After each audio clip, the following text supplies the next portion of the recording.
Nos colibris de Korogo nous reçoivent dans cet épisode de Voix des Jeunes School. Ils nous présenteront leurs initiatives.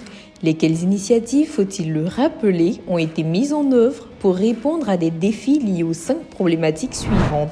Quelles solutions pour valoriser les déchets plastiques dans les écoles? Quelles solutions pour des écoles vertes? Quelles solutions pour rendre les coopératives scolaires dynamiques et autonomes? Quelles solutions pour lutter contre la Covid-19 en milieu scolaire? Quelles solutions pour éviter le gaspillage d'eau et la bonne utilisation des toilettes? À présent, les solutions de nos colibris. Nous avons constaté que les déchets plastiques traînaient un peu partout dans la cour de l'école.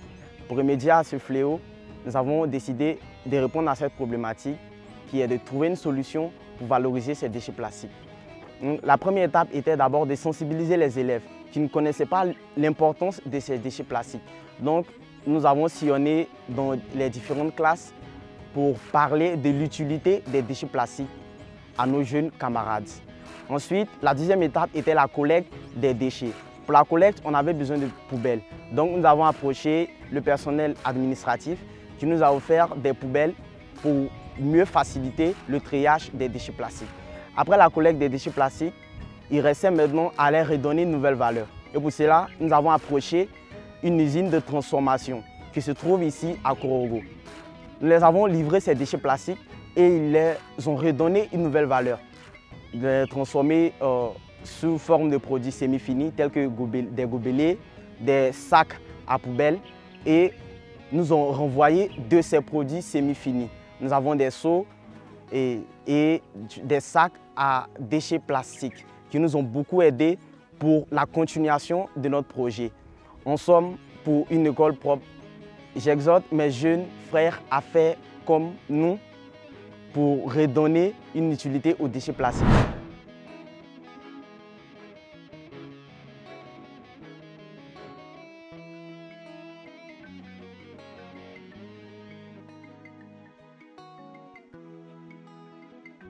Notre projet a été donc de trouver des solutions pour lutter contre la Covid-19 en milieu scolaire. Donc, nous avons trouvé en somme 4 solutions. La sensibilisation, la distribution de cache-nez, la mise en place de systèmes de lavage des mains et nous avons même essayé de coopérer avec certains services de santé pour nous aider dans notre projet.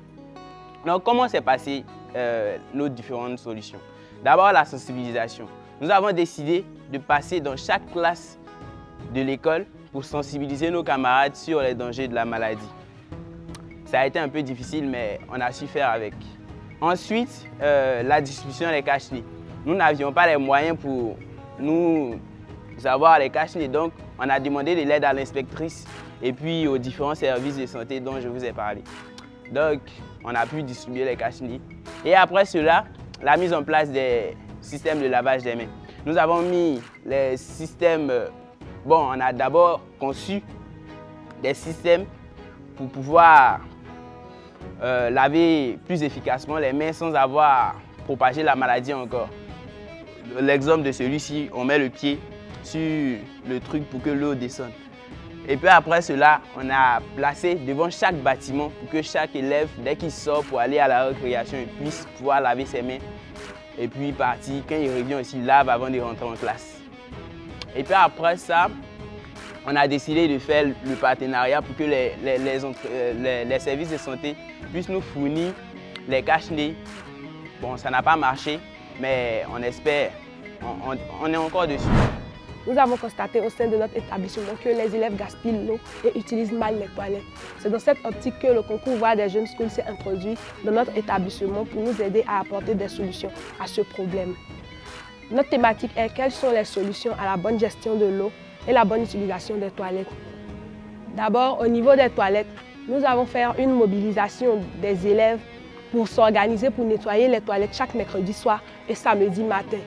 Comme vous pouvez le constater, au niveau de notre toilette, nous avons écrit un message pour nos amis qui sèment la propriété, récoltent la santé.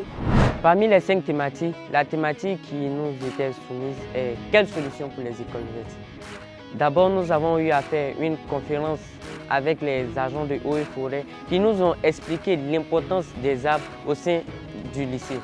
Après, nous avons fait une demande d'aide financière auprès de l'administration pour acheter des plantes pour embellir le lycée.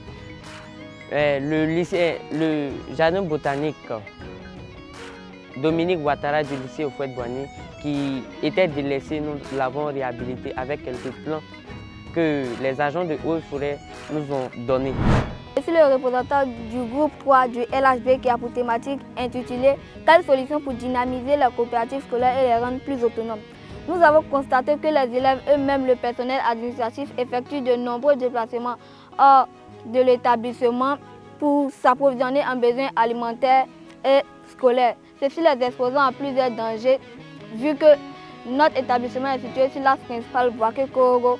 Nous avons sollicité auprès de l'administration un local, un prêt et un espace. Notre projet consiste donc à créer une boutique scolaire durable et avantageuse pour les élèves et le personnel administratif, ainsi de créer un jardin. Notre projet fonctionnera comme suit. Nous nous sommes organisés pour faire un emploi du temps et nous avons sollicité un guide pour nous aider dans les travaux de la boutique et aussi du champ. Dans la boutique, nous avons plusieurs articles alimentaires et scolaires qui permettront de réduire les déplacements risqués des élèves et du personnel. Nous avons aussi fait un champ où on a semé des maïs et des arachides qu'on pourrait récolter et les vendre à la cantine scolaire. Donc, notre projet sera donc une véritable réussite. L'encadrement des élèves s'est passé dans de bonnes conditions dans l'ensemble. Il faut dire que les enfants étaient tellement impliqués que nous n'avons pas eu tellement de difficultés à ce niveau. Les formations se sont très bien déroulées. On avait un encadreur et des points focaux qui étaient fortement présents tout le long du projet. Avec notre groupe, nous avons organisé la thématique en différentes parties, à savoir le problème constaté, le projet, comment le projet fonctionnera, les objectifs du projet et les résultats attendus du projet. Clap de fin pour l'étape Korogo de notre aventure. Focus à présent sur la prochaine destination pour découvrir d'autres initiatives à impact communautaire portées par les adolescents. À très vite!